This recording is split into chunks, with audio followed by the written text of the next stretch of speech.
What is up, everybody? Welcome to the Eddy Live Show, episode number 196. I'm here with Taiwan news reporter Min Yang. Yang or Yang? What do we say? Yang. In Chinese, it's Yang. Yang, Yang, but right? When you pronounce it in English, it's Yang. Yeah. Yeah, So both works. Both works. Okay, Yeah. cool. Awesome. Thank you for coming. You did like a story on us. I think it was like 2 weeks ago. My time is bad. It's been a few weeks, right? So I appreciate that. Hopefully it turned out well for you guys. You guys are really, really professional. I mean, you guys came in, did your thing, and you had it like edited and super pro in like a couple hours. It's unbelievable. Yeah. That's our job. It's so good though. My gosh. Yeah. Maybe before we start, you can introduce yourself. Yeah. Yeah. So hi everyone. I'm Min. Yep. Currently I'm a news reporter in Taiwan, and I met Eddy during an interview, just as he mentioned. Yeah. I think that's Good. what Yeah. I do, and thanks for having me today. Appreciate it. So let's start from the beginning a little bit. Have you always wanted to be a reporter, and how did this kind of get started with you? I think it started from before I applied to college. Okay. So I thought like there are a few options, and I was thinking, journalism sounds pretty cool. Okay. That you got to meet different people and like hear their stories and tell the stories. I love it. So I decided to apply for it, and I got into the J school, journalism school, and it just started. Then I had my first internship at a TV news station, and I was like, oh, this is so cool. You get to like learn different things every day during your work, and then I set my mind to become a TV journalist. Okay. So your internship was while you were in university in the States, or was that here before you went? Yeah, here in Taiwan during my junior year. Okay. So you got into that, and then you thought, wow, this is perfect. I'm going to keep going with this. Yes. And junior year, I mean, it's pretty young, right? So what's kind of like an age for that? Because usually when people are like high school type thing, or early college, they still don't really know what they want to do. So what age was that for you? I think I don't know if I can speak for every high school students in Yeah, Taiwan, yeah. but what I've heard from my friends and back then. We're sometimes confused about what we're going to do in the future as a high school student, right? Everywhere, not just here. Yeah, but I think we just learn more about ourselves. Yeah. When you're like studying it and you get to know more about it. Yep. So I think that's why internship is very important to students. So if you got a chance to get into the industry earlier or like know more about it, I think it will help. I think industry, it's really important to do the internship because sometimes you might think this is something I really like, and then you try it and you really like it, and then maybe sometimes you try it and then maybe you don't like it. So that's true. I remember, when I was younger, I didn't do any internships, and I actually went to school to be a police officer in Canada, and I'm here with a restaurant and a podcast, and I'm actually really happy that it turned out this way. I love it here, so it's great. Yeah, everything just happen, and it becomes a part of your story, of your life. Yeah, at that time I was so sad. I was like, oh my gosh, my dreams shattered. And then I came here, and the plan was to come for a couple of years and get some experience. And now it's like 20 years. Yeah, I don't know how old you are, but I've been here for 20 years, so that's kind of a long time. Yeah. We're happy to have you here. Thank you. In I Taiwan. appreciate it. I love it. I was just chatting with one of the boys sitting over there. He's about to graduate high school, and I used to coach him soccer when he was, I don't know, maybe grade 5 or 4 or something like that. Yeah. So we're just chatting about that a minute ago. It's funny. Yeah. How are you with spicy food? I love spicy food. You love spicy food. Good. Taiwanese people, they have like a kind of like a different kind of spice, right? Yes, that's true. Okay, that's so more like salty and salty. spicy. Yeah. Kind of. Salty, kind of a little bit more like a chili oil, like a different spice. Yes. It's great. I love them. I love both, but it's a very different spice. So I eat quite spicy, and then the first time I had like a mala huoguo. Yes. I was like, whoa, it's so hot. Yeah, and people were like, but you like spicy? I said, yeah, it's very Different spicy. Yeah, Very different one. So let's grab the first wing, and then we'll move on. So you can grab either this or this. We'll start with just a basic buffalo wing, and then we'll keep going. Yeah? Okay. Cool? All right, go for I'll it. Yeah. try this. Go for it, yeah. You're just getting off work, right? So you must be hungry. Yeah? I am. Yeah, Very. perfect. Okay, good. So let's take a little bit of a short trip back to university, right? So you said you had your internship in Taiwan, and you thought, okay, this is great. I want to do this. Yeah. So from that to university, maybe kind of fill that little gap in for us. Yeah, so my undergrad was, I got my bachelor degree in Taiwan. I double majored in journalism and economics. Nice. And during that time, I think, becoming a TV news reporter, I can just do it right after I graduated from college. Okay. But I don't know, is that a good reason or what? But my parents actually, they met each other in the U.S. Oh, really? When they're getting their doctoral degree.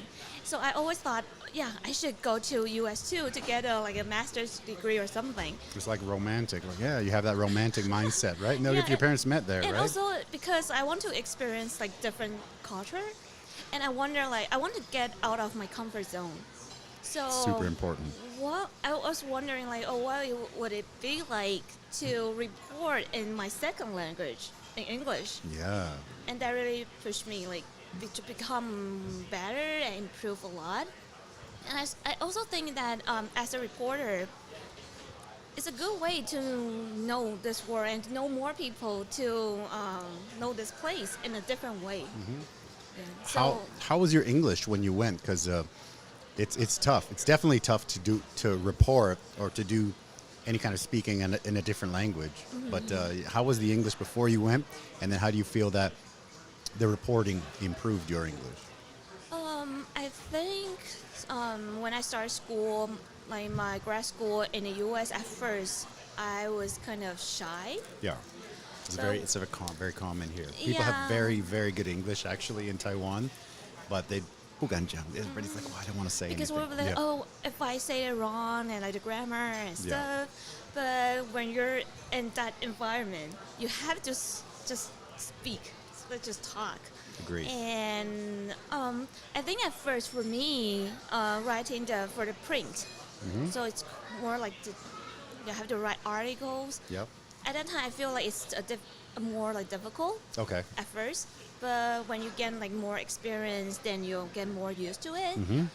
And also because I always wanted to do broadcast news. And it's cool. It's also kind of easier for a foreigner because it's not you have to write it in for the print media, that kind of style. Sure. You can get more creative and say it in a more easy way. Yeah. So I think that's, and just interact with people a lot, then you get used to it and you're good. I agree. I think the conversation of a language is easier, right? For me, it's more comfortable to I can chat and stuff all day in Chinese and stuff like that. But sometimes if I have somebody speak Chinese to me and they go very deep in a certain topic that I have no idea about, I'm just I don't understand anything. I'm so sorry. And they're just once in a while I will do podcasts in Chinese and because when I speak with people, they think they think that my Chinese is really good. Yeah, I think your Chinese is good. It's not bad. It's not bad. But if it goes really deep into a topic, and sometimes people will speak to me like they speak like I'm native speaker, right? And I can understand a lot. But if it goes really deep on a certain topic, then I'm just oh my gosh. I have to sit there kind of piecing the sentences together because I can understand half. And then I have to guess and stuff. So it's kind of crazy. It's crazy, yeah. Would you ask me that kind of question today? No, of course not. No. So that's why I like about the just podcast. Kidding. Yeah, I like the just podcast. Kidding. Yeah, just what you just said, right? Because the chatting, it's just mostly chatting. Yeah. And sometimes I get lost, and sometimes maybe the guest will get lost, and then I just kind of will jump in, and it's supposed to be fun, right? Yeah, it's supposed to be fun. Yeah. So you just got off work, right? Anything juicy for the day? today. So In-N-Out. oh yeah, In-N-Out burger. I did a story yesterday about In-N-Out yesterday. Okay. So people are crazy about it in Taiwan, and whenever like there's a Taiwanese, they travel.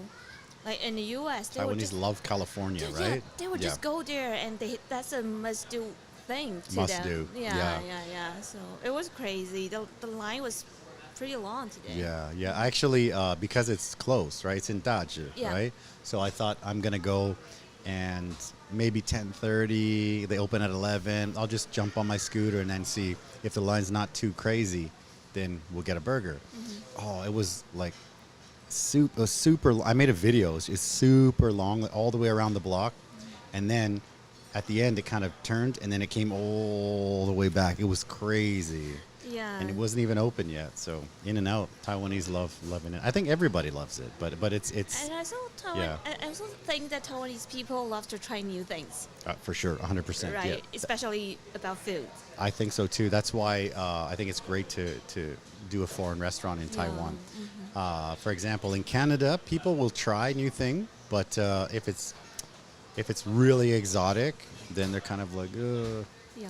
In Mexico, they only want Mexican food. Mm-hmm. Like there are some maybe Chinese restaurants, and there are like maybe a sushi place or something, but it all tastes like Mexican food. so Mexicans are like, oh, we only want Mexican food, and Canadians are, if it's super exotic, maybe now it's a little bit different, but before they're like, ooh, we won't try it. But Taiwanese, they see something new and they're like, let's go try it. Yeah. Which is great. I love it. Yeah. That's what we do. I think it's great. I love the food here, and I love that the people are just like, let's try it. Yeah. What's the worst that can happen? You have a bad meal. It's okay. Right? But very cool. Just try it. Cool. So anything else anything special happening today? No? Anything behind the scenes? During this season, like in May and June, because I'm a finance reporter. Okay. So Yes. for the shareholders meetings, it's like the season of shareholder meetings. Okay.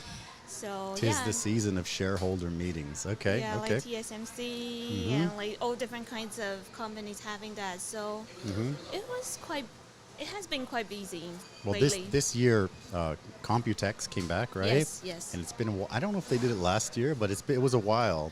And the COVID, of course, COVID ruined a lot of things. A lot of things. Yeah. So this year, it was really a lot of people, right? And the funny thing was, a lot of the like tech YouTubers that I watch in Canada or the US, they were all there. So it's pretty cool. Yeah. Is it cool. Because of NVIDIA's NVIDIA. CEO? Mm-hmm. Yes. You were interviewing him, right? You had an interview. So tell me about that.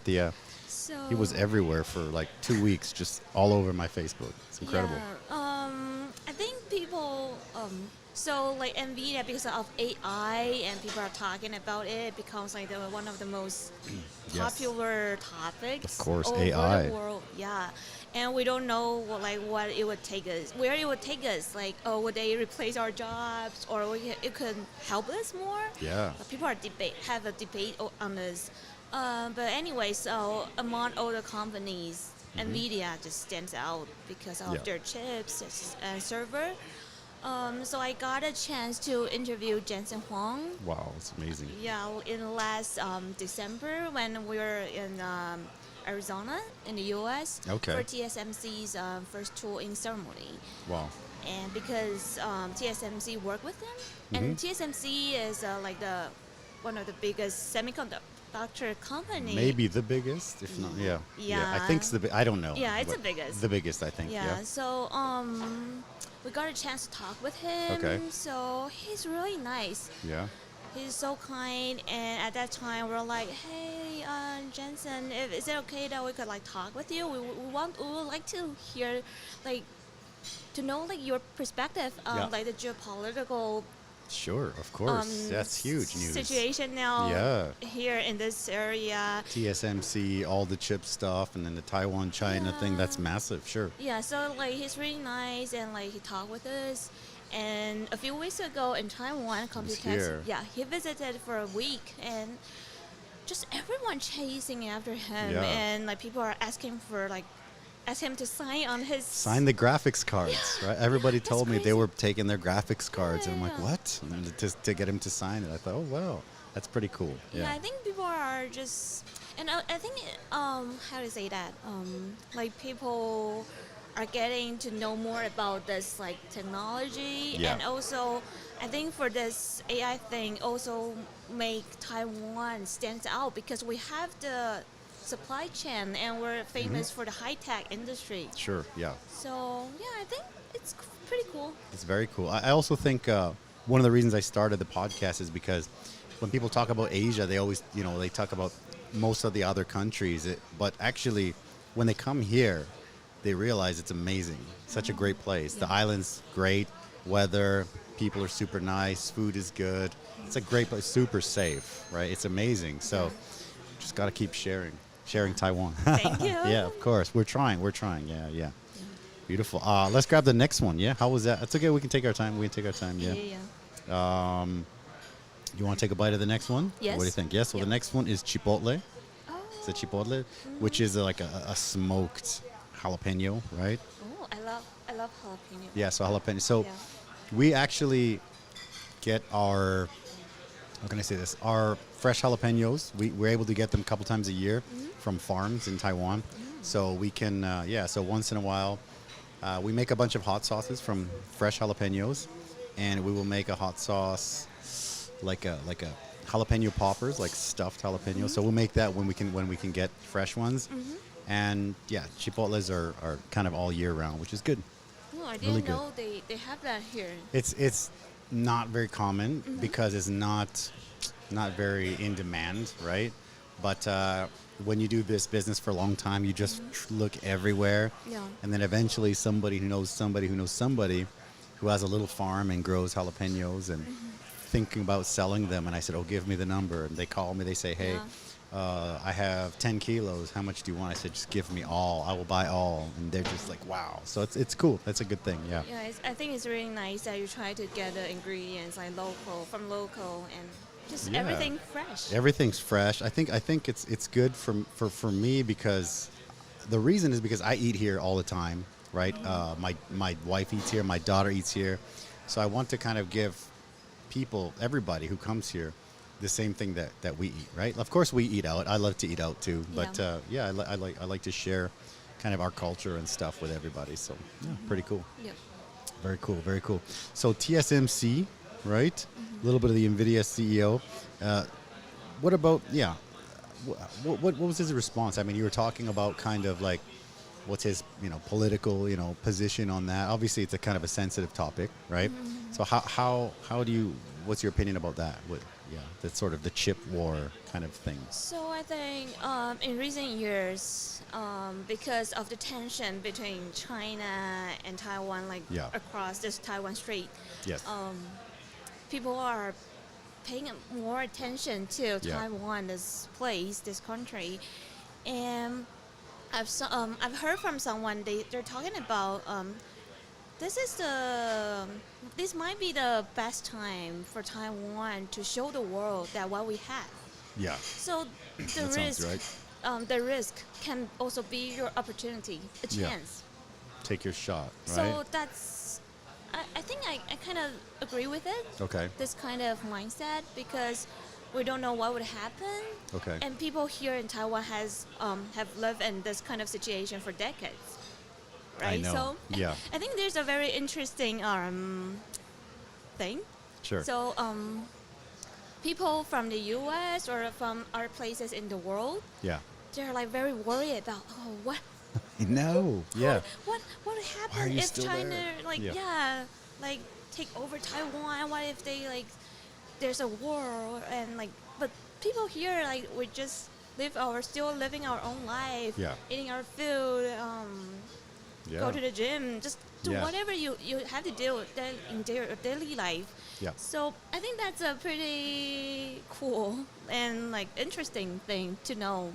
So I think we will see and we'll try our best to live our life and I think make this situation also become our chance. Yeah. I think I agree 100%. like I said, I've been here for 20 years, and it's been for sure longer than I've been here, but at least 20 years of, people saying, what, they're coming, you got to go. Why are you there? You got to leave. You got to leave. I'm like, they're not, just relax. Everything's fine. My mom will call me. They're like, oh, somebody told me that, there's going to be a war there. And I'm like, no. And for my mom to hear about it, it's pretty crazy because my mom thought I was in Japan for there was a big tsunami maybe 10 years ago or 15 years ago. Yes. About a month after, my mom calls me and she's like, oh, mijo, are you okay? And I'm like, what are you talking about? And she said, I just saw the news. I said, what news? And she said, oh, I saw the tsunami. I said, Mom, that's Japan. I'm not in Japan. And she's like, oh, okay, good. That's good. And my dad thought I was in Thailand for like the first probably 10 years. So now I think COVID was obviously, of course, was very bad. But maybe the first half, I think was beneficial for Taiwan because everybody saw Taiwan has like zero cases. Yeah. Like everybody was, the whole world was crumbling. And Taiwan was like, I'm still open. Everybody's still good. Eventually, it hurt us a little bit. So it was maybe 3 or 4 months of kind of craziness for the restaurant. But before that, it was great. Yeah. So I think from then, starts to go, with TSMC and stuff like that. So I think it's of course, everything's a risk, but it's good. I think it's good. People need to see Taiwan. It's a great place. Yeah, just seize the chance and to tell the world, this is Taiwan. This is Taiwan. This is not China. This is not Thailand or whatever. It's crazy. So maybe about when you went to university, what was the reaction when you told people, I'm from Taiwan? Oh, this is... tell me a story. I think most of the Taiwanese students who study abroad, they will get asked about this question. As I'm from Taiwan, and if there's a Chinese student in the class, people will be like looking at that person and me, like, okay, interesting. And I also got asked by my professor after class. He asked like, so you're from Taiwan, you're from China, so what's really going on over there, like between you guys? And I'm curious her reaction and your reaction, if you would share, that'd be awesome. Yeah. Sorry. It's okay. One of my friends will be like, from China, she'll be like, we don't talk about this topic. Oh, okay. Yeah, Okay. they just avoid it. And sometimes not to have that tension, I will be like, it's just complicated because of the history from decades ago. But sometimes if that person, they're really interested in it, and I will explain them. So like what's going on like many years ago, and how we deal with it, and how we like get used to it, and how we still live our normal life. Okay. I actually, so like I said, I've been here for a long time. So before I was married, I dated a girl who went to school in Scotland, I think, or I can't remember. It was a long time ago. And she's Taiwanese, and she told me that when she went to Scotland, it was a similar thing. There was a couple of girls in her class from China, but at that time, the girls would say, "Oh yeah, no, we're all Chinese," and she would be like, "No, well, I'm actually Taiwanese." And they're like, "Yeah, no, but that's still Chinese because it belongs to China." And then she's like, "No, it doesn't." And then it was like, so it was like, wow, it's a crazy situation. Yeah, kind of awkward, but also I'm friends with them, so I think it's still good that we can meet each other in a different place, and we can still be friends and know more about each other. I think that's still a good thing. I think it's important that people just, they get to know each other, right? Because I think I've had situations where people would say, "Oh, I don't like this kind of person," or "I don't like people from that country," but actually, every person's different. Yeah, right. That's true. For in Canada, for example, if somebody assumes if you're overseas or something and they call you American, Canadians will be like, "Oh my God, they're so insulted," right? Yeah, I know. And I'm Canadian, and everyone assumes I'm American because I have a Mexican restaurant. My family's Mexican, and people just say, "Oh, you're American," right? It's not an insult. It's I have so many. Half of my friends, 3/4 of my friends are American. So yeah, I mean, I've met some awesome Americans. Sure. I've met some not awesome Canadians. So it doesn't really matter where you're from, just if you're a good person. Yeah, that's true. That's what I think. Anyway, yeah. Yeah. So you're another bit of news that's kind of been huge. The whole Kid Castle thing with the rainbow thing. What do you think about that? That's kind of crazy. I think that's... I don't know. I'm not married and I don't have a kid yet, but I just can't imagine it. Like, as a parent, when you see that kind of stuff like happening, like I would like to like. Yeah, ask me, sure. Yeah. So for me, I taught kindergarten before, and again, long time ago, and I didn't see any kids get drugged, of course, but I've seen like, oh man, kids get hit. I remember at the first school I was at, they used to have this closet that, they put all the sleeping bags and stuff. And it was just, there's no light in there. It's just very dark. And they would tell the kids there's a monster in there. And then if the kids weren't listening, they start to drag them to the closet. And I'm like, hey, you're going to wreck this kid's brain. And it's just a kid. So, I mean, there's some worse stuff, but, I won't talk about it now. But yeah, so for me, I was always very like, when I had my daughter, I just want to make sure that I kept her as long as possible, and then when she went to kindergarten, she could already like speak and express herself and stuff. So, but that's just because I have a restaurant and I could keep her with me. I know not everybody can do that. Some people, they both work, parents both working, and they have to go to kindergarten. So, it's a bit sad to hear that you're trusting your most precious thing is your kid to people, and they're just like, oh. Yeah, I think there's also an issue behind this, like. Yeah.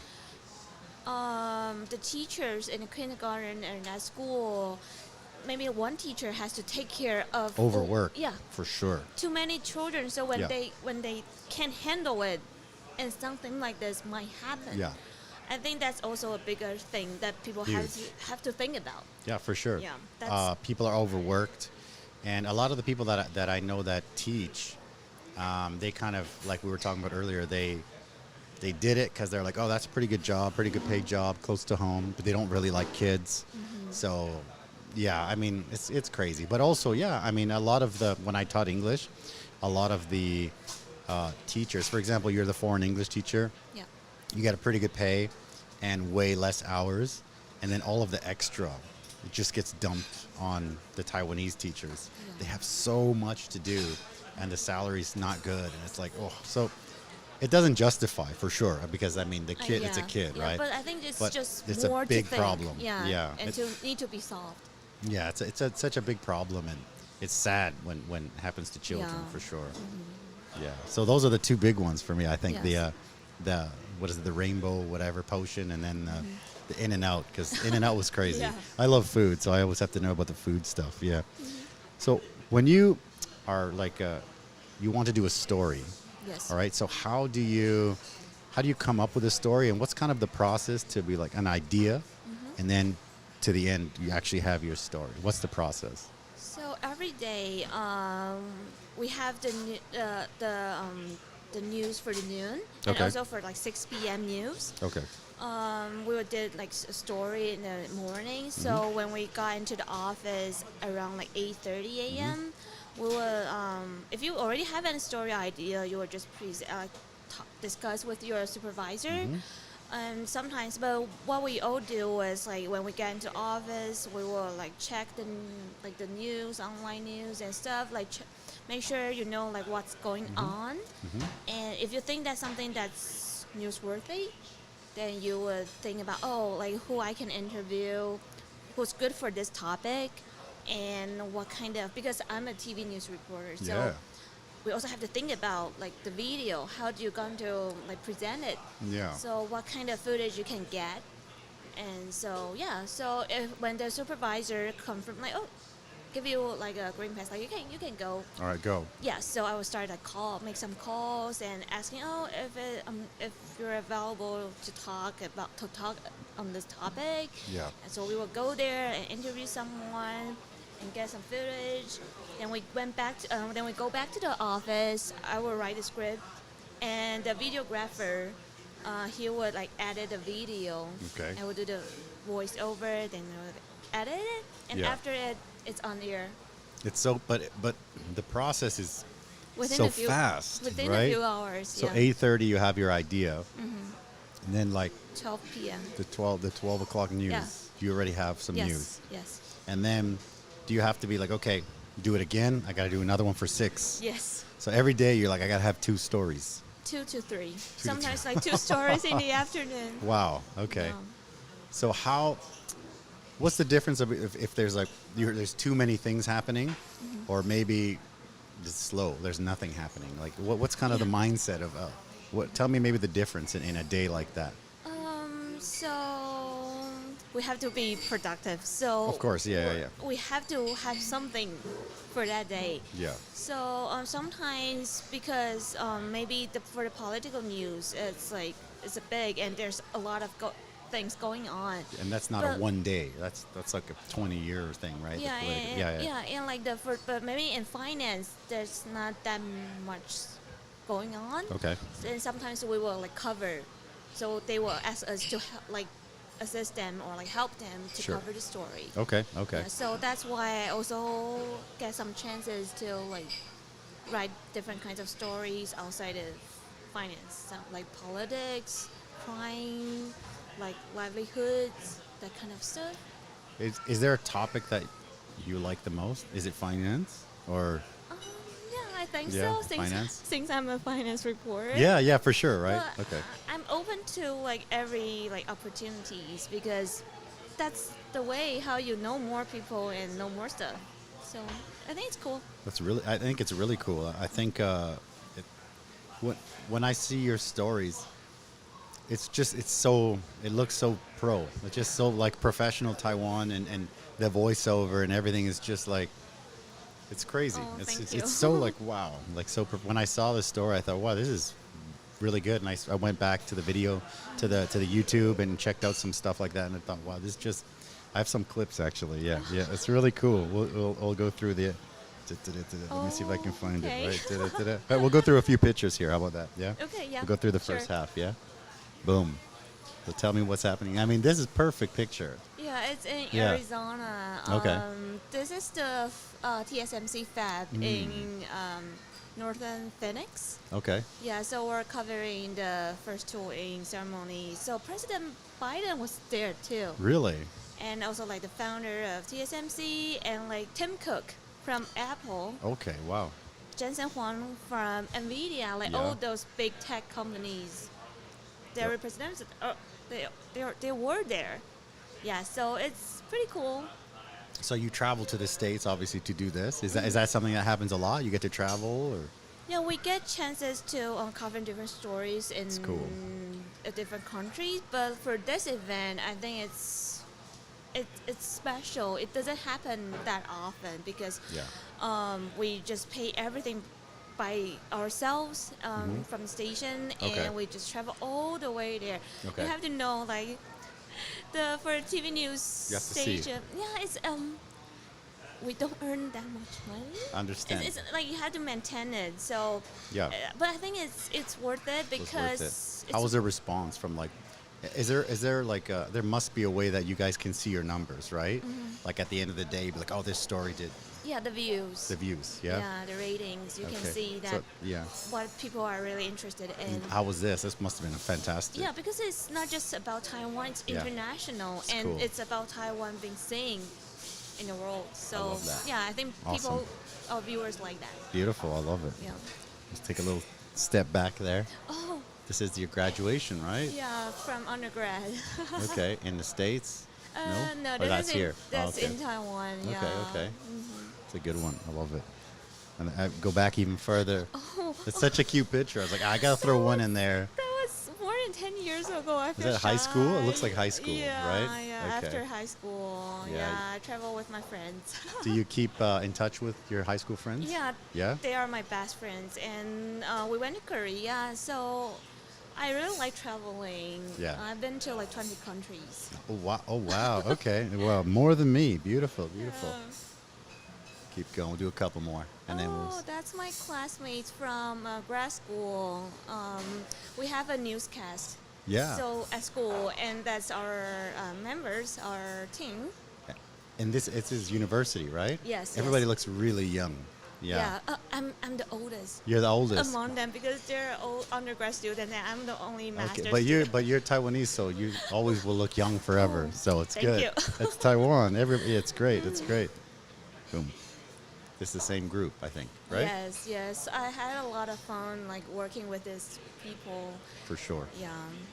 Really and I'm cool. the almost like the only foreigner, not the native speaker. No, that's really cool. In the team, but I think I learned a lot from these people, even though they're like so much younger than me. But they're so professional. I think it's nice That's to learn really from cool. different people. One more, and then we'll do the rest later. Yeah, that's me. That's the same, right? It's the Yes. same news broadcast. Yeah. Yes. How was it? How did it feel to be like this? Maybe not the first time, but like at this time, you're in the U.S. and you're doing an English broadcast. How did that feel at that moment? Nervous but excited. Okay. Because I was so our professor will let us like take turn to be the anchor of the newscast. Sure, that's cool. And I was like super nervous. I practiced a lot before that because I'm not In the a mirror or something. Yeah, I am. Yeah. I forced my roommate to like practice with me. That's great. Yeah, thanks for her help. But All right. yeah, so it's a great experience, and the feedback I got from my professor is pretty nice. So Okay. get me have like more confidence. Beautiful. Yeah. That's really cool. That's cool. I think, like you were saying earlier, getting out of your comfort zone and it's so important because, like for example, before I came here, I was really shy and really, really quiet, and I just never really pushed myself to get out. And then when I came here, I just kind of flipped it and said, I'm gonna just say yes to everything. Hey, you want to come here? Oh, there's a wedding. You want to go? You want to do? Just yes. And then after I did that, then I started to really actually enjoy my life a lot more instead of being a really quiet and like an introverted person. So it's kind of crazy, yeah. Do you think that having the business also helps you with that? For sure it does. Yeah, it does. But at the beginning, it was just, I don't know. At the beginning, before I had the business, I was really, really quiet. But after being here for about maybe 6 months, I thought I cannot be just the same like hide in my shell person because I'm not going to meet anybody. I'll be probably back home in 6 months, and then so I thought, okay, I'm here, I'm going to make sure I do it. And a friend of mine actually came for 2 years before me, and he went back and he didn't know any Chinese, and I thought, I don't want that. I'm like, I have to make sure I learn it, and then we'll see what happens. But it's really cool. It's super important, I think. Yeah, I think also for my job, I was pretty shy when I was a kid. Yeah.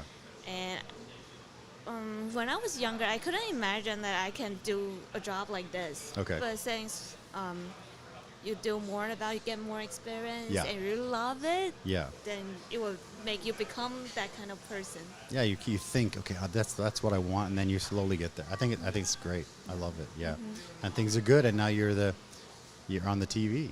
It's amazing. And you're super good. So it's crazy. Yeah. Oh, thank you. Let's try the next one. So the next one's a little bit spicier. Yeah. So the next one is our only kind of fusion one. So that's a Korean sauce. Yes. That we make ourselves. So quick story is one of my ex-staff, his family used to have a Korean place, and so while he was working here, I said, you have to teach me the sauce. So he taught me the sauce, and then I kind of flipped it a little bit, and then it became this. So take a bite. You can try it out. It's actually this red one. Sorry. That's okay. It's okay. We can jump at that. We can jump onto that one now. That's fine. That's fine. They're about the same spiciness. So this one is actually ghost pepper sauce from a local company called Empress Hot Sauce. So it's good stuff. Yeah. Okay, this is nice. Sorry. Yeah, no, for sure. But it's actually pretty well balanced for being so spicy. Yeah. Some good stories there. I love the way that you actually find a story, and you have to have 2 to 3 stories a day. Yeah. That's wow. That's a lot. Wow, that's kind of crazy. Of course, so finance. Yes. Let's talk a little bit about like what that entails. There's probably stocks and stuff like that, right? That's quite popular in Taiwan, I think, right? Yeah. A lot of the people that I know, they do, the Taiwanese people that have like some kind of stocks, right? Yes. So you're involved with that? Yeah. So how does that work? You mean the stock? Yeah, like how does investment? Yeah. I think people nowadays, because like during this past year, people are bothered by the inflation and everything, and people are working very hard, but everyone wants to enjoy a better life, a better quality of life. So you have to, besides your like monthly pay salary, you want to have more income. So I think that's one of the biggest reasons why Taiwanese people like care about stocks and put their money in it. I think that's one of the reasons. I think we always say like multiple streams of income. So just in case maybe, let's say the restaurant's really slow for 2 months, you know, if there's something else coming, that's good, right? Because then you don't have to be like, oh my gosh, So I don't know too much about stocks, but I did do not a lot, but a good amount of crypto. So what do you think about crypto, and how do Taiwanese people feel about crypto, like in general? I know that a group of people, they're really interested in that, and but I also because on news sometimes there are like some criminals. It's always So I think it's just they have like different stuff going on with there. But personally, I didn't have that much experience in that in that field. Because usually the news is like the crypto crash or the rug pull, right? Or the drug dealer. The way they launder their money is crypto. So So I'm a big fan. I do like crypto, but it's also, it always has such a bad name and stuff like that. So it's tough. It's a tough one. Most of my friends here, my Taiwanese friends that do a lot of investing, like stocks and stuff like that, they're like, no, don't touch crypto. Don't touch crypto. There's also but there's also a debate or like discussion about there should have regulations. For sure. Yeah, for sure. And maybe that would help. Yeah, I think so. And I think one of the things that's weird about it is like to make a coin, your own coin. It seems to be quite easy. So I have a friend who's a crypto YouTuber, and he did a video on it once, and I think it was like 20 minutes or something. He was like, "Oh, I made a coin." Like, that's really cool. It's really cool. It's just kind of like, woo. It's kind of scary to be like, So there's the crypto, and then there's like the NFTs, right? Stuff like that. Yeah. So I think in Taiwan that's not so popular, or maybe I'm wrong. The NFT stuff. I think it's still not for the majority of the society, but it is popular for the NFT. Okay. Yeah. I know an artist who studied like the traditional like art. He's like painting and stuff, and now he's in the NFT world because he could use his like paintings and stuff and become an NFT. And I think it's cool. Yeah. I think there's opportunity because I do have friends that do art, and then they also sell the NFT and stuff. It's pretty cool. Yeah, I think the technology and just everything, you don't know where it would bring you. I think it's really cool. I love it. I don't have a lot, but I do try to buy some Bitcoin and stuff like that, and I have tried like different ones as well, and made some and then lost some and stuff like that. But it seems like the solid ones like Bitcoin should be okay. I don't know. I mean, I'm not a financial advisor, but just a guy who just try it. Yeah. Cool. So talk a little bit about like one more topic. The service business shortage. What do the news have to say about that? That seems to be it hits us a lot for sure. It's really hard to find staff. Today we went for lunch. We tried to go to In-N-Out Burger. We tried to get an In-N-Out Burger. Yeah. And I said, it's in Dazhi. So it's like scooter there, 20 minutes. And we drove by, and like I said before, the line was massive, and there's no way we're going to get a burger. We have to wait for 4 hours, and then there's no burgers for sure. So we went into one of the new shopping malls, and we went upstairs, and it's kind of like a fancy, almost like a fancy food court, you know? They got an ice rink in there. Oh, I didn't know that. Yeah. Okay, so it's the first time we went to that shopping mall. I can't remember the name, unfortunately. Yeah. But I went in there, and the top floor was like restaurants, and they were all full. And we got into a Thai restaurant, and I love Thai food, and my wife loves Thai food. And it was actually really good. Food was really good. And we saw a robot, one of those robots, the delivery robots, right? Yes. And I've always been thinking about, when those actually come to Taiwan, I'm going to try to get one because it's hard to find. It's hard to find people. So what's your opinion, and what's kind of like the news take on the shortage? Yeah, from my perspective, or like from what I know, I've interviewed people in from restaurants and also from hotels. Yep. And they're all not complaining, but like talking about like how difficult it is to find people. Complaining too, yeah. I've done it. No, okay, sure. Yeah. And they talk about, they guess there's a few reasons. Yeah. First is like during COVID. Yeah. When everything is like there's not a lot of tourists in Taiwan, so for the hotels they don't need that many people, like cleaning the room and stuff. So some people, they quit a job, they go do the like food delivery, Uber Food Panda, and they can earn like decent money. Yeah. If they work like long hours, like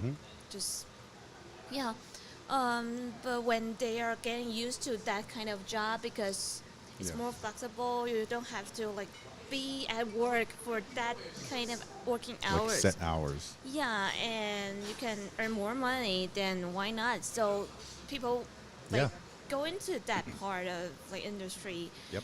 And it's hard to get them back. Yeah. And they're talking about now they're having a strategy. So they great. Tell me about it. Yeah, I heard from the hotel. Okay. They say they're hiring like for like part-time. Okay. Because it's easier, and some people may want to like work for them. More attractive. Yeah. Okay. And also some restaurants, they're raising the salary. Yeah, for sure. We had to, or else we can't find anybody. Yeah, the salary, and also some restaurants, they're providing like dorms.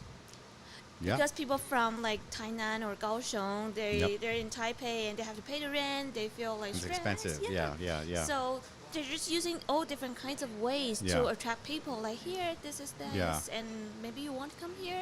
Yeah, I think. But that's what I heard. But I would like to know like what's for sure. what I you're mean, facing. It's definitely tougher for us.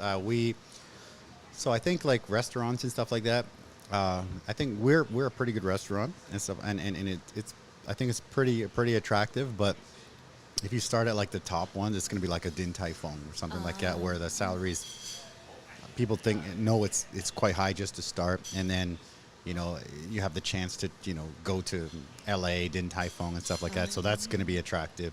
So I think the big franchises, it's a little bit easier, and they have more budget, right? Yes, so they can just offer whatever, right? So it's good. We're pretty good. I think we actually work with some universities, and so right now I have a mostly foreign crew. Like I got my guy here is from Argentina. My main guy here, and the girl beside him are from Indonesia. The girl going in the back is from Russia. So a lot of like international students and stuff, which is pretty good. I think it's still tough though. Like I hope that we can go back to Canada for a month this summer. It's been about 6 years. It's too long. It's way too long. So we haven't bought the tickets yet because we're still making sure people, some people quit, and then, sometimes when somebody quits, they're like, oh yeah, we should all quit together. And then some people believe them, so another person will quit. So right now, though, we got a pretty good crew. So we should be good. My wife is kind of like on the fence, thinking maybe she will stay, and I just go with my daughter. But I said, no, it doesn't matter if we have to close, extra couple days a week, we have to go. So she has to go, and tickets are super expensive. So I said, we gotta pay, crazy. We gotta go. Yeah, so it's been a long time, and I miss my family. It's huge, but also my daughter misses Canada. Like when she goes back to Canada, the first time she was like 1.5, and the second time she was 5. And now she's 11, so it's like it's a long time. Yeah. It's half her life. I think I can I kind of like understand your feelings. So I guess she's got to go. She got to see my family again and just kind of be, you know, we go camping at the lake and stuff like that. So I have to go. So the three of us should be going, and after, so Tianmu has a beer festival, like a really huge beer festival. Famous. So I don't know how many people apply to get in there, but they reserve 12 places for Tianmu businesses, and we're in there. So we're going to be there. We're going to be serving beer, and then maybe the day after that finishes, then we go. Because I want to stay for that. I want to make sure restaurant's good. I want to make sure festival's good. I want to make sure we give all the vouchers, and like for all the thousands of people there, give like all the vouchers so they can come to try the restaurant. Yeah. So after that's done, then we can go. Yeah. So I'm excited. Yeah. I have a question. Please. Yes. Since you mentioned about Tianmu. Yes. So because in the past few years, people are talking about there are not that many people here compared to many years ago. Sure. But recently, some people are saying, there are more people coming back. Yeah. Like, what's your thoughts on that? So for me, people talk about, like, so again, I've been here for 20 years, and people always say Tianmu was like 20 years ago. Like, again, I don't know how old you are, but they say Tianmu 20 years ago was like Dongchu, like Xinyichu, right? And now it's kind of like old and it's dying. But Tianmu still has, okay, how can I say? International, like the Americans, because American school. Tianmu has the Europeans, because European school. Japanese school. And they also have the Taiwanese the ones that go to California, or the ones that go to LA and stuff like that. So I think the people in Tianmu, it's like I always say it's like Beverly Hills. Like I've never been to Beverly Hills or like a Manhattan, where it's like, there's always going to be people there, and there's always going to be, how can I say, there's always going to be money there. Like there's always like people who own like the whole building and stuff like that. And so there's always going to be that, and people think because the people are richer in this area, then you can just kind of put whatever you want there. But actually, the people they know what they want, and you have to try to provide. In my opinion, you have to try to provide like some kind of community, something like that. So we're really close with American school. Yes. We're pretty close with the European school and like the German department and stuff like that. We do get lots of like Japanese customers and stuff like that. But like the biggest one for us, I think, is the American school, because Americans love Mexican food. Yes. So we get lots of, whenever there's a catering or something like that for American school, most of them they have my line or my Facebook, and they just message me. They're like, hey, next week, 50 people catering, 3:30, give me the quote. And then my wife is better with numbers, so she'll do the quote. But they'll just message me, and they don't want the hassle, and they know it's good, and they know what they like. So it's a good relationship, but you have to have some kind of a community. I know when some people come in and they just open because they're like, oh, everybody's rich in Tianmu, and they just open, but there's so many empty places because you really have to, when people are spending a little bit more, then you have to take care of them more, I think. Yeah. I think you have your brand out, and people like already know that this place is good, and then people will keep coming back. Right? I appreciate it. But I think in Taiwan, they really like a brand here. Like a Starbucks is huge, right? Yes. And if you build a brand like a Louisa, like it's huge, right? So I think brand is big in Taiwan. So like In-N-Out again. In-N-Out is a massive brand, but I know that most of the Europeans and even the Canadians and stuff that I know, in Canada nobody knows In-N-Out, but in Taiwan apparently everybody knows In-N-Out. So so Taiwanese, in my opinion, they like a brand, and like if you look at like a Dreamers, they started with one, and now there's a bunch of Dreamers everywhere, and then Mia Cucinas and stuff like that, Louisa, and of course like the big brands and stuff like a Starbucks and stuff. So I think that brand power is quite valuable here. So we're trying to build a brand, and actually things are good, but it's hard to find stuff, so we're trying. We're trying. So the whole point of the whole story was I looked at the robot and I was like, oh, I wonder how much that is. So I called the company, and they're going to come next week and demo some robots for us. A lot of restaurants are already using them. Din Tai Fung has, a lot. And I think it's pretty. I think Actually, it's it's quite amazing cool. like Yeah. how the robot can do a lot Yeah. of stuff and help with you guys. They have like some kind of sensor so they don't Yes, bump into yes. people. They don't. I always worry that they're going to knock kids over or something, but they actually have like some kind of sensor and they seem all right. So the first time I seen was Din Tai Fung, and then today I saw another one because I think, okay, Din Tai Fung is like, that's like the big boys, right? So it's like, okay, they can pretty much afford anything. But then today I saw just like a nice Thai place, and I thought, oh, they have them, so must be reasonable. So Yes, okay, the yes. prices must be normal now. Just give so it a try. give it a shot. So Yeah. we're gonna try that. Yeah. Yes. I love that. Beautiful. Now we can try the Korean. What do you think? Yeah? Sure. Let's try this one. Yeah. This one, yeah. I'm just- We'll finish them all. It's all good. yeah, We'll finish them all I'm later. just so Yeah. into our conversation. No, me and too. I'm Me just too. like, Yeah. No, it's I good. can't We'll do it. finish, It's yeah. great. I love it. So we were talking a little bit about like the Taiwan-China thing. So if there's a story, I hope it's okay. If not, then just say, oh, we can't talk about it. If there's like a story that involves, the Taiwan-China thing, how careful do you have to be? Like it's a super sensitive topic, of course, right? Yes. Because you don't want to like, piss this guy off and then, start a war or whatever. But and then we live here, and we know we've been living this way for 20 years, and it's normal, right? Yes. So how sensitive is it, like when you have a story that involves maybe China coming from Taiwan? This is a very difficult question. For sure, yeah, yeah. I think there's one thing that I'm trying to, how to say this? I don't want to scare people Yeah. here, like, oh, there might be a war yeah. happening or Yeah. stuff. Yeah. You make sure you don't scare people, but also you have to let people know what's going on, like right Yeah. there. So that's what I think that's what reporters are trying to do, Yeah. to be like more balanced, to let you know what's going on, but Okay. not like frighten people. Yeah, of course. here. Yeah. Oh my God, everybody leave Taiwan. Yeah. I think that's what we're trying to do. Okay. That's what I can say. Okay, no, that's cool. I also Yeah. think, what about like, so now is kind of like, how can I say, like the era of like fake news. There's so much fake news out there.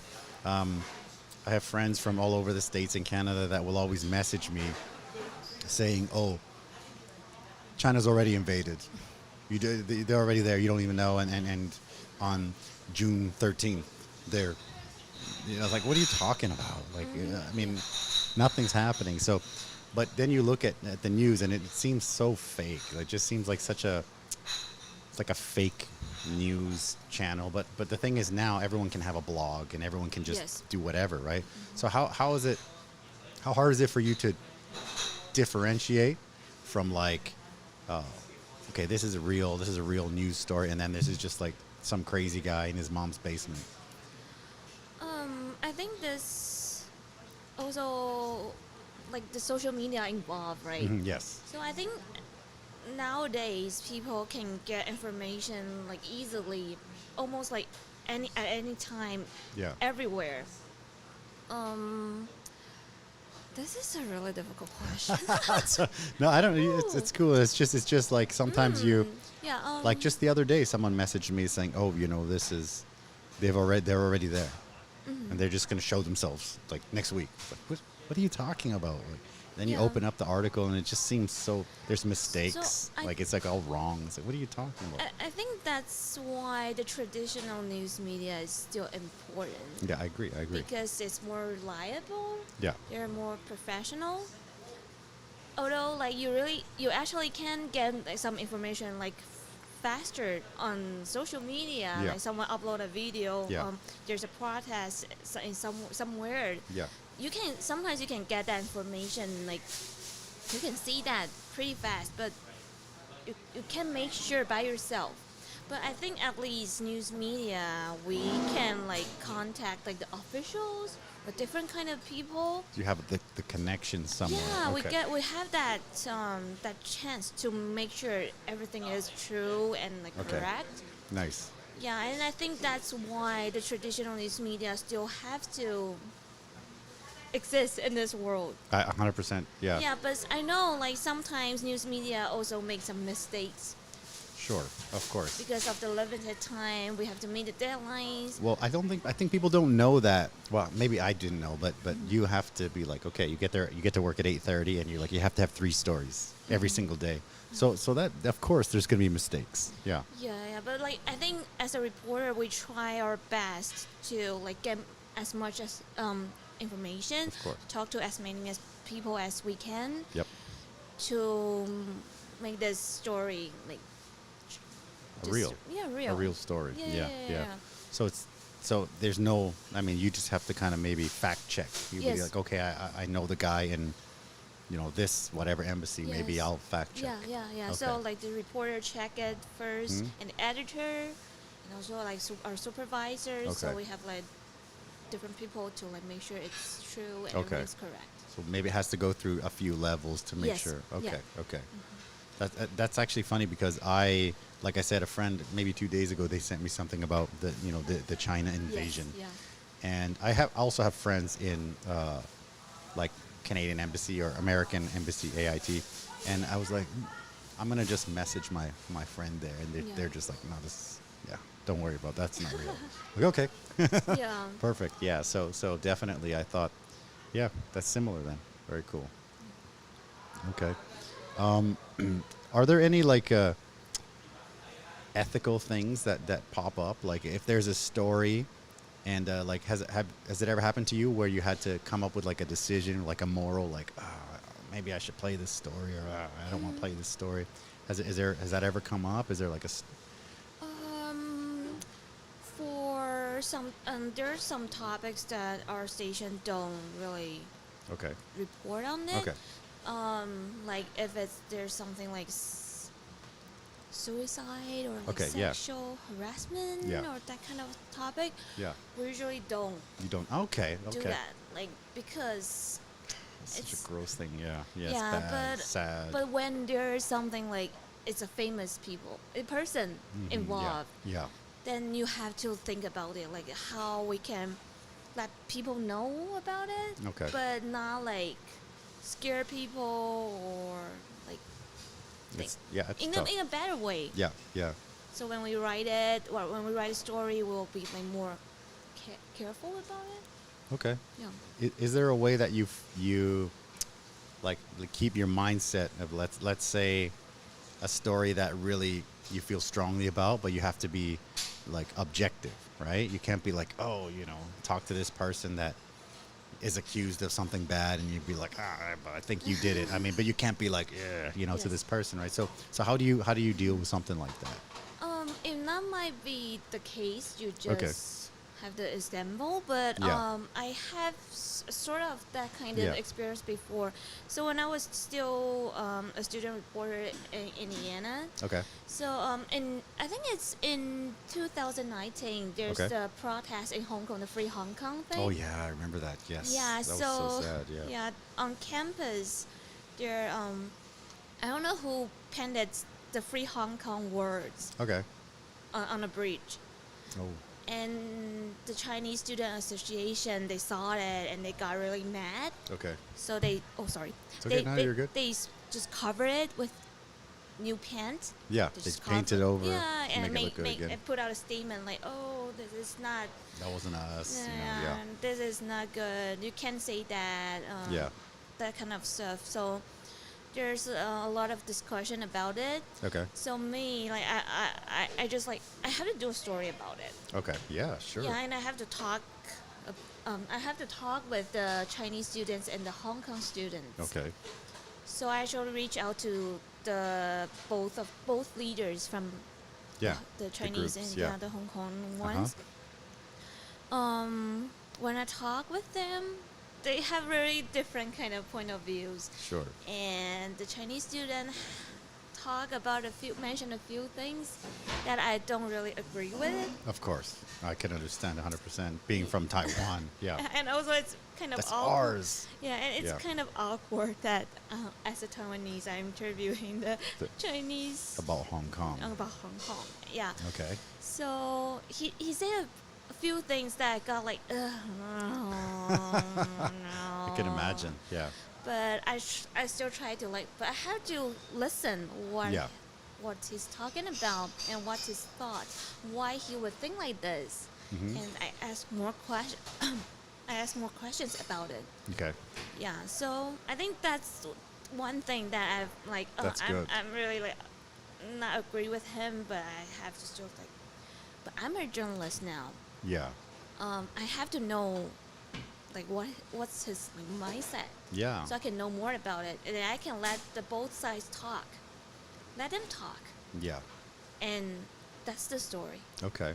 Yeah. I think yeah, it's important to be very like objective, right? Yes. Of course, it's tough in a situation like that, right? Mm-hmm. But it's funny whenever I interview someone, like you're the first time I've been interviewed like a professional reporter. I always find similarities in the job and in like the restaurant, right? And people think it's crazy, but for example, here, again, like I said, we have a lot of the American school parties and the kids and the parents and the teachers and we're lucky and we want to say thank you for that. Yeah. And they all come to eat and stuff. And there are times when there's like a presidential election in the U.S., right? Yes, coming up. And being a Canadian who was raised by Mexicans, I almost know nothing about politics, right? Canadian politics. And then American, I know even less, right? Yes. So I remember people would, there'd be this 1 week that they said, okay, we're gonna book a private party. I said, okay, cool. And we did all the details. And I said, okay, what's the occasion? It's a birthday or something? Mm-hmm. Then they said, oh no, we're here to gather the, one of the like I think Democrats, you know, and I'm like, okay, cool. So the Democrats were all going to come here and we're going to have a party. So, okay, cool. Right. And they had the party and a lot of these guys are my friends and it's all great. It's good. And then like a week later, you know, another call, private party. I'm like, okay, cool. And then they're like, okay, where are the other ones? The Republicans or whatever. I'm like, hey, and then they put up a picture of the guy they want to win. And then the other guys put a picture of the other guy they want to win. And I'm just like, I don't even know what to say. I'm like, please don't ask me anything. Yeah. And I'm just like, okay, serving food. And they're just like, yeah, you know, yeah. They're like talking and they're looking at me. I'm like, yeah, I know, right? It's crazy, you know? Yeah. I'm just like, oh my gosh, don't ask me because I have no idea, you know? So, you know, we're kind of like, it was weird to be like, hey, one day it's this guy and the other day it's that guy. And then, you know, this guy, yeah, Trump, we love Trump, we love Trump, we love Trump. And then the next week it's like, oh, F Trump, we hate Trump, we hate Trump. And I'm kind of like, ooh, okay, yeah, I know. Yes, So it's similar, I think. It's kind of crazy, yeah. Yeah, I think as a reporter, because there's a local election last November. Yeah. So as a reporter, I can also like see both sides. Yeah, when they're, the like, blue and the green and the blue and the green. Competing, and I think it's cool. Yeah. To know more about them as a reporter. I think it's funny how you can see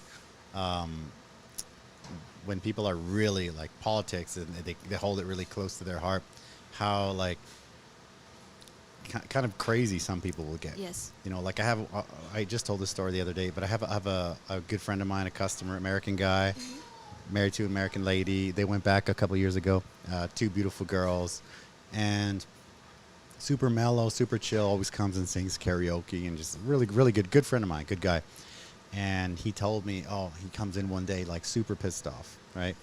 And I said, what's going on? He's like, I just went to this other place, this other bar, and they have this little shelf and they have this little jail cell, right? And they have a little toy of the North Korea dictator. I can never remember his name.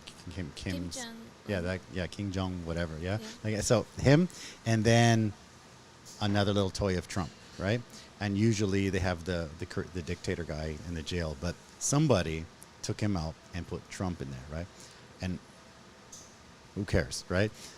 He was so mad. Oh. He's like, how dare they, you know, they put the president of the greatest country in the world in jail. I'll never go back to that bar again. And I'm like, are you serious? Like, what? I'm like, I'm sure somebody was probably cleaning the shelf and they put the wrong guy in there because the Taiwanese person, he doesn't even know what, nobody cares. He's like, no, I'll never go there again. So I thought, wow, It's kind of crazy. Yeah, it's kind of, Yeah. but I mean, people get really, really, really sensitive with that. Yeah, it's kind of, yeah. What are you gonna do? Just respect each other. And Yeah. yeah. I always just think, just try to be nice to everybody. That's Yeah. it. That's all you can do. Yeah, just try to be True, nice. true. That's it. Just be nice to everybody. Yeah. So we made it all the way to the last one. What do you Yeah. think? This is really hot. So Oh, really? yeah, it's up to you if you want to go for it or not. So yeah. what's the sauce? So this one is made with we make a Carolina Reaper sauce. So it's like super hot. So we can do it or we don't have to. It's up to you. Yeah, it I want to depends. try. Yeah, all right, go for it. Let's do it. Okay. Go for it. You want the top? But just take whatever you want. Ooh, oops. Made it all the way to the end. Appreciate it. I'll take a bite of that. Oh. Ooh. Hot sauce, they kind of have a life of their own. So sometimes they're really hot, and sometimes they mellow out, and then they're hot, and then they mellow. So I can feel. you feel that one? So don't touch your eyes. Yeah. That's one tip. Yeah. Oh. That's a tough one. Yeah, and we got the horchata there, so stir that up. Yeah. That's the Mexican drink for spice, really. Yeah. It's I don't know if you tried horchata. Yeah. Yeah. I In the I States. know I can't talk now. There you go. I know it's always like that on the last one. But yeah, I will. Boom, boom, boom. Yeah. So I know that a news reporter was seemed to be like your dream from a young. So it's everybody does that. Don't worry. Seems to be your dream from a young time. So if there are any people that are maybe like junior high, high school, maybe early university that are looking to do what you're doing, they want to be on TV, they want to be a newscaster, news reporter. What's your advice for them? Sorry, I'm still No problem, no problem. Last question. trying to recover from the spice. It's hot. Yeah, this one helps a lot. Yeah. So just chug that one. Yeah, that one's kind of crazy. The last one. Yeah. Oof. I haven't had Okay. that one in a couple of weeks because I've been doing. Yeah. I'm cheering up. Yes. Yeah. Okay, yeah. But just don't touch your eyes until you're good. I feel like Everyone forgets the question after they eat okay. this one. Yeah. Okay.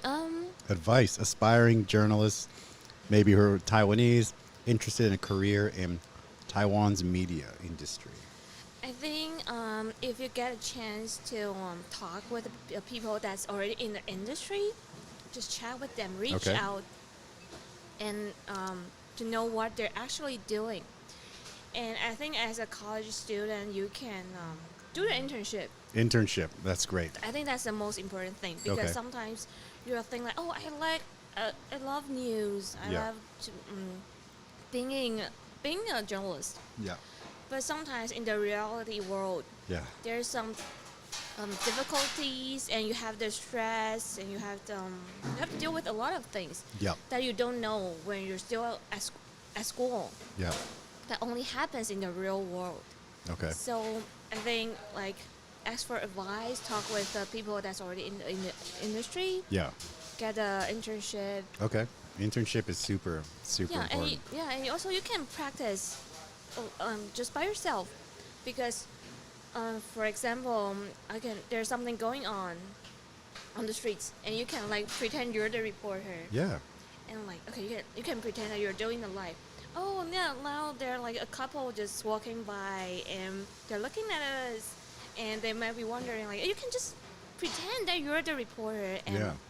just keep practicing, Okay. and then you will feel like more comfortable like on camera. Okay. I think that's what you can do, and That's the doesn't advice. yeah. Beautiful. I like that. Yeah.